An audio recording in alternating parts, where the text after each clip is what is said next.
Hello, hello. Welcome back for another chapter, maybe two, of Because of Winn-Dixie by Katie Camillo. We're on chapter 17, and we're in the middle of hearing the story of Litmus W. Block, Miss Franny's great-grandfather who fought in the Civil War. So he's all by himself. He's coming back from the war. All of his family has died, so he's an orphan. And Opal is really curious to hear what happens with Litmus because she wants to know what it's like to be alone because she feels like she's alone.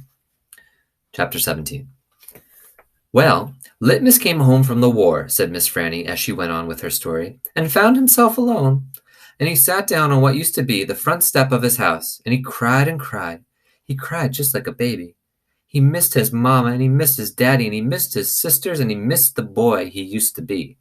When he finally finished crying, he had the strangest sensation. He felt like he wanted something sweet. He wanted a piece of candy. He hadn't had a piece of candy in years, and it was right then that he made a decision.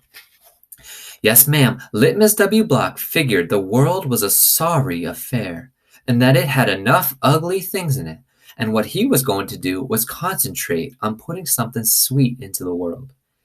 He got up and started walking. He walked all the way to Florida, and the whole time he was walking, he was planning. Planning what, I asked. Why, planning the candy factory.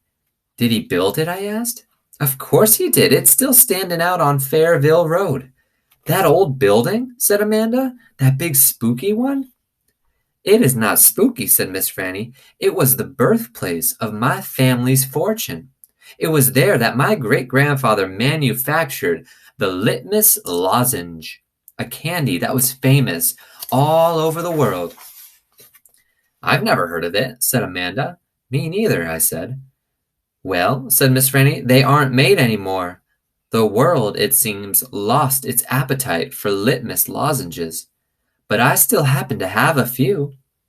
She opened the top drawer of her desk. It was full of candy. She opened the drawer below that. It was full of candy, too. Miss Franny Block's whole desk was full of candy. Would you care for a Litmus lozenge? She said to Amanda and me. Yes, please, said Amanda. Sure, I said. Can Winn-Dixie have one too? I have never known a dog that cared for hard candy, said Miss Franny, but he is welcome to try one. Miss Franny gave Amanda one Litmus lozenge, and she gave me two. I unwrapped one and held it out to Winn-Dixie. He sat up and sniffed it and wagged his tail and took the candy from between my fingers, real gentle. He tried to chew on it, and when that didn't work, he just swallowed the whole thing in one big gulp, and then he wagged his tail at me and lay back down. I ate my Litmus lozenge slow. It tasted good. It tasted like root beer and strawberry and something else, something I didn't have a name for, something that made me feel kind of sad. I looked over at Amanda. She was sucking on her candy and thinking real hard. Do you like it? Miss Franny asked me. Yes, ma'am, I told her. What about you, Amanda? Do you like the Litmus lozenge? Yes, ma'am, she said, but it makes me think of things that I feel sad about. I wondered what in the world Amanda Wilkinson had to feel sad about. She wasn't new to town. She had a mama and a daddy. I hadn't seen her with them in church. Oh, I had seen them with her in church. There's a secret ingredient in there, Miss Franny said. I know it, I told her. I can taste it. What is it? Sorrow, Miss Franny said. Not everybody can taste it. Children, especially, seem to have a hard time knowing that it's there. I taste it, I said. Me too, said Amanda. Well then, Miss Franny said, you've probably both had your share of sadness. I had to move away from Watley and leave all my friends, I said. That's one sadness I have had. And Dunlap and Stevie Dewberry are always picking on me. That's another sadness.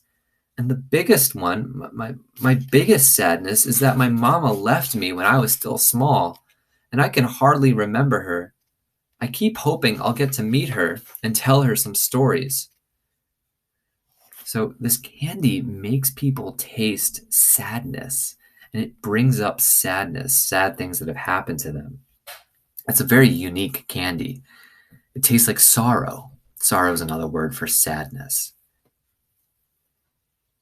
It makes me miss Carson, said Amanda. It sounded like she was going to cry. I have to go. And she got up and almost ran out of the Herman W. Block Memorial Library. Who's Carson? I asked Miss Franny. She shook her head. Sorrow, she said. It is a sorrow-filled world. But how do you put that in a piece of candy? I asked her. How do you get that taste in there? That's the secret, she said. That's why Litmus made a fortune. He manufactured a piece of candy that tasted sweet and sad at the same time. Can I have a piece to take to my friend Gloria Dump, and another one to take to Otis down at Gertrude's Pets, and one for the preacher, and one for Sweetie Pie too? You may have as many as you want, said Miss Franny. So I stuffed my pockets full of litmus lozenges, and I thanked Miss Franny for her story, and I checked out the book Gone with the Wind, which was a very big book. And I told Winn-Dixie to get up, and the two of us left and went over to Gloria Dump's. I rode right past the Dewberry's house.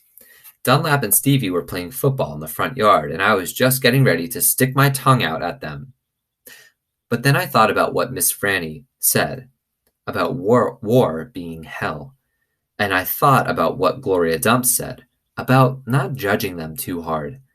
And so I just waved and said. They stood and stared at me.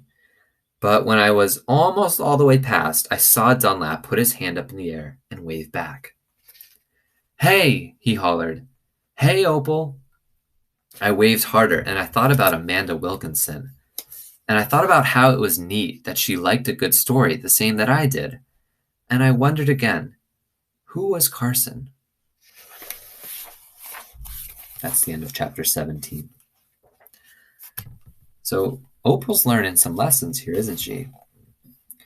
And they're kind of working those lessons. She takes Gloria's advice and decides not to judge Stevie and Dunlap too much and is nice to them. Instead of sticking her tongue out, she waves at them instead. And it works out. They wave back and say, hey, Opal. And she's also learning that Amanda Wilkinson, who she calls pinch-faced and kind of stuck up, isn't that different from her. She's felt sadness too. Something about Carson. Do you have any predictions about what that's going to be about? We're going to hear the story. Who do you think Carson is? And why would she feel sad about it? Amanda Wilkinson. We'll find out in the next chapters.